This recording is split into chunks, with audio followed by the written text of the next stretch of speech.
It's sociopathic, you know. One minute he can be your best friend, and the next minute he's thinking how he's going to tear your throat out.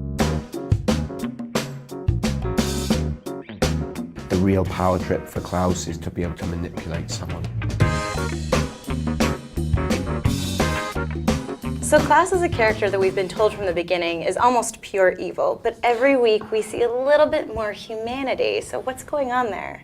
I think there's only so long you can kind of sustain that two-dimensional evil before you have to learn about its roots. You have to find out where that came from, you know.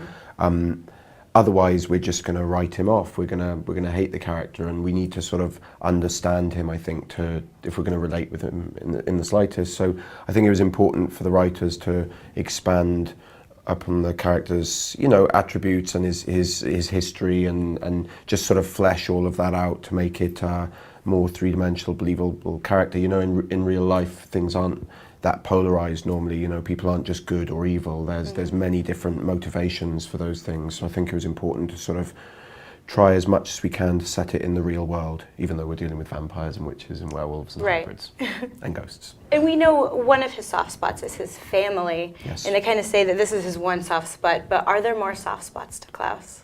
We're going to see more, yeah. There's, you know, one thing we talked about, and which I've been pushing for it seems like a long time, is a love interest. There is someone who takes his eye. There is someone that he's interested in, and you know, Klaus is used to getting what he wants. He's used to sort of, you know, if he can't take it, he'll compel someone into it, or he'll just, you know, grab it by force or whatever. But this person he's interested in isn't having any of that, and that presents him with a challenge and also intrigues him. And as we know, you know, once you start playing hard to get, that, you know, encourages the hunt a little more. So, yeah, he's there definitely is a different side of him that we'll see there. It's one thing to see that kind of tender side with his family, with his sister, for example, but it's a whole other thing with someone that he is trying to woo, someone that he's interested in romantically, you know. And why doesn't Klaus just compel her? First of all, why she wouldn't be interested is a very crafty way of trying to narrow down, who is this, and is it someone we've met before? So I applaud your craftiness, but you're going to have to get up a little earlier in the morning.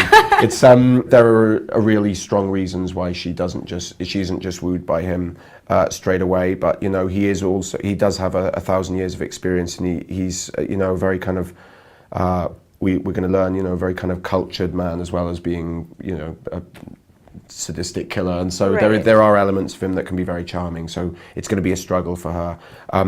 Why he doesn't just compel her, I think, is the same reason why he didn't just compel Stefan straight away to sort of just be a remorseless killer.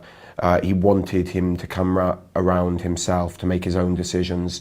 That, you know, it would be easy for Klaus to just compel someone to love him, or to you know, like Damon did to Andy Starr, right? To make her his girlfriend through compulsion. But I think really the real power trip for Klaus is to be able to manipulate someone into that, to be able to make them believe it's their decision, you know. So how much of a human is still in Klaus then? You know, I'm starting to believe more and more. I don't think we're ever going to find him hanging out at the Mystic Grill with Jeremy and Matt, you know, in his time off. But I do think there's a certain level of humanity. You know, they talk about on our show, when you're a vampire, your emotions are intensified. And so that's why a lot of vampires shut it off. But I think for Klaus, he has a very, very deep well of emotion. And once his family start appearing, things start pouring out of him that, you know, it's very difficult to stop.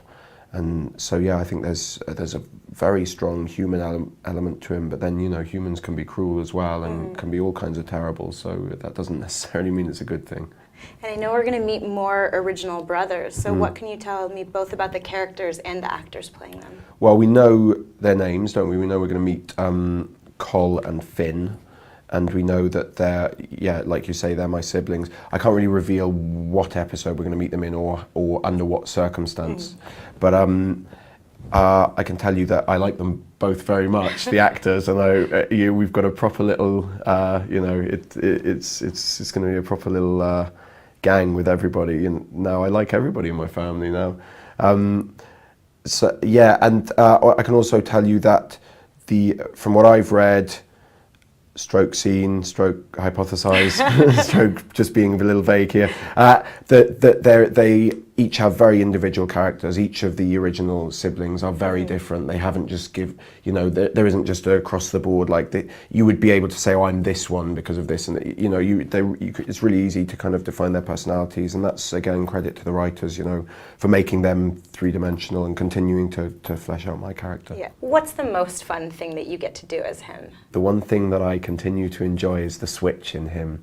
That one where one minute he can be laughing and the next minute it's just like the emotion kind of drains out of his face, and suddenly the person's like, oh, wait a minute, what just happened? Yeah. I like that because it's sociopathic. One minute he can be your best friend and the next minute he's thinking how he's going to tear your throat out, and that to me is something really interesting, that he can just flip on a dime like that. So using an American expression to make it accessible for you. And is he ever going to make friends with someone else? I think he desperately wants that. He's, more than anything, he's lonely. So that's really what he wanted from Stefan. Kind of what he wants from Tyler, I think, with this whole siring. The thing is that Klaus hasn't figured out yet that you don't make friends through fear, through frightening people into being your friend. He has a hard time developing relationships that are based on trust, because he feels like his family abandoned him and his father never loved him, and so he can't. It's so dysfunctional, the roots of it all, that he has trouble kind of developing those relationships organically. But yeah, I hope so for his sake, because otherwise it's just going to get worse for everyone else. Yeah. As a fan, every time you turn on an episode, there's always a little bit of a fear that this might be the episode that Klaus gets killed. So do you have that fear? For me too, reading it, I remember the end of season 2, reading that big sacrifice episode 21, and they're all planning to kill him and they're so sure it's going to work. I started to believe it, and I was like, oh my God, I'm just going to flip to the end and see. I don't want to go yet. I'm really enjoying myself. I love my job, so I'd love to play this character for a little while longer, and explore a little more of him. But if they do kill me, I know it'll be in a very kind of dramatic, epic fashion. So.